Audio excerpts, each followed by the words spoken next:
और दूसरी एक चीज लोगों ने कमेंट में Wait, पूछी the थी कि universe's प्लाटो को secrets are अटलांटिस के hiding बारे में inside इतना me. कुछ कैसे That's a मालूम whole था, lot जबकि of वो cosmic एक baggage. कल्पना जैसी चीज थी। ना प्लाटो ने अटलांटिस को अपनी आंखों से देखा था ना किसी और ने, तो प्लाटो को इतना कुछ कैसे मालूम अटलांटिस के बारे में, ये भी बताऊंगा लेकिन वीडियो के लास्ट में। अभी हम चलते हैं अपने टॉपिक की तरफ जो है यू आर द यूनिवर्स। और इसको समझने के लिए हमें अपने शरीर के अंदर जाना होगा। हमारा ये जो शरीर है ये वायरस और बैक्टीरिया का घर है, और घर ही नहीं हमारा पूरा शरीर इनसे ही मिलकर बना हुआ है। अगर ये है तो हम हैं। जैसा कि मैंने वीडियो की स्टार्टिंग में बताया था कि अगर हम हैं तो ब्रह्मांड है। यानी अगर एक तरीके से देखा जाए तो ब्रह्मांड के लिए हम वायरस और बैक्टीरिया जैसे हैं। यानी बैक्टीरिया का एग्जिस्टेंस जितना हमारे शरीर के लिए जरूरी है, वैसे ही हमारा एग्जिस्टेंस इस यूनिवर्स के एग्जिस्टेंस के लिए जरूरी है। ये बात अलग है कि ना बैक्टीरिया को उसकी इंपॉर्टेंस मालूम है ना इंसानों को। और इससे भी ज्यादा इंपॉर्टेंट पॉइंट तो यह है कि जैसे ब्रह्मांड के लिए हम एक सूक्ष्म जीव हैं, जो ब्रह्मांड के सामने माइक्रो माइक्रो माइक्रो सेंटीमीटर के बराबर भी नहीं है, वैसे ही इन बैक्टीरिया और वायरसेस के लिए, वो बैक्टीरिया वायरस जो हमारे शरीर के अंदर रहते हैं, उनके लिए हम एक पूरा का पूरा यूनिवर्स है। अगर आपको नहीं मालूम तो एक इंसान के शरीर में तकरीबन 40 लाख करोड़ से भी ज्यादा बैक्टीरिया और वायरस पाए जाते हैं, या शायद उससे भी ज्यादा, क्योंकि अभी तक इंसान और वैज्ञानिक अपने शरीर के बारे में ही पूरी जानकारी नहीं जुटा पाए हैं। जिस तरीके से इंसान पृथ्वी से दूसरे ग्रह पर जाने के लिए बहुत ज्यादा कोशिश करता है, क्योंकि दोनों ग्रहों के बीच में डिस्टेंस बहुत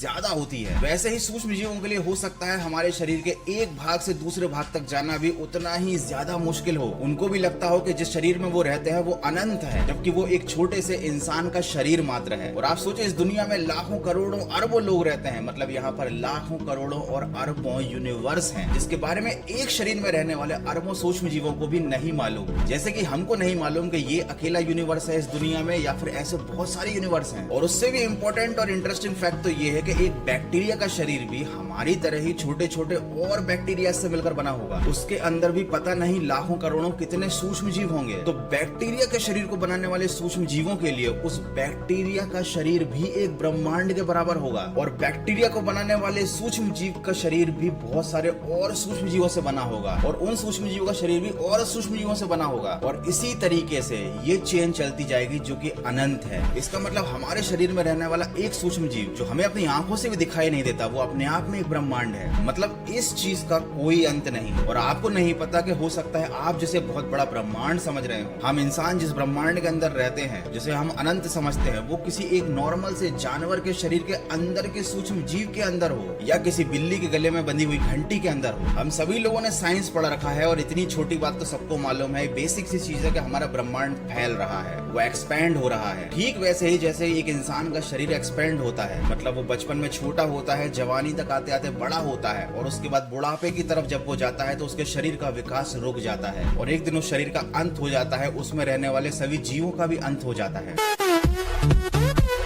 और यही प्रोसेस काफी हद तक ब्रह्मांड में भी चल रही है। हमारा ब्रह्मांड भी अभी जवान है और ये एक्सपैंड हो रहा है। हालांकि इसकी एज एक्सपैंड होने की इतनी ज्यादा है कि हमारी कई पीढ़ियां निकल जाएंगी, लेकिन आप खुद सोचकर देखो कि एक छोटे से क्रिएशन का एक टुकड़ा इतना ज्यादा कॉम्प्लेक्स है। मतलब हमारी पृथ्वी में मौजूद एक पत्ते के अंदर भी अगर जाओगे तो आपको इतनी नॉलेज मिलेगी, इतने सारे सीक्रेट्स मिलेंगे, तरह तरह की संरचनाएं मिलेंगी कि आप जानकर हैरान रह जाओगे। किसी छोटे से जानवर के शरीर के बारे में जब आप पूरी स्टडी करोगे तो उसके अंदर भी एक बहुत बड़ा विज्ञान मिलेगा। तो आप खुद समझ सकते हैं कि इस क्रिएशन के सोर्स को समझना इंसानों के लिए बिल्कुल इम्पॉसिबल है, क्योंकि हम तो एक सूक्ष्म जीव हैं। और शायद यही रीजन है कि हमारा दिमाग हमेशा कंफ्यूजन में रहता है, क्योंकि हम ब्रह्मांड के बारे में, यूनिवर्स के बारे में बहुत कुछ नहीं जानते। हम इस बड़ी सी क्रिएशन का एक टुकड़ा बनकर, एक हिस्सा बनकर इसमें डिसॉल्व तो जरूर हो सकते हैं, लेकिन इसके सारे सीक्रेट्स को हम कभी नहीं समझ सकते, क्योंकि ये हमारे लेवल से बहुत ज्यादा विशाल है। यार आपको क्या लगता है, मैंने जो आपको ये थ्योरी बताई है कि हमारा ब्रह्मांड जितना विशाल है उतना ही सूक्ष्म भी हो सकता है, इस थ्योरी के बारे में आपका क्या कहना है मुझे कमेंट करके जरूर बताना। और हाँ, आप बात करते हैं कि प्लाटो को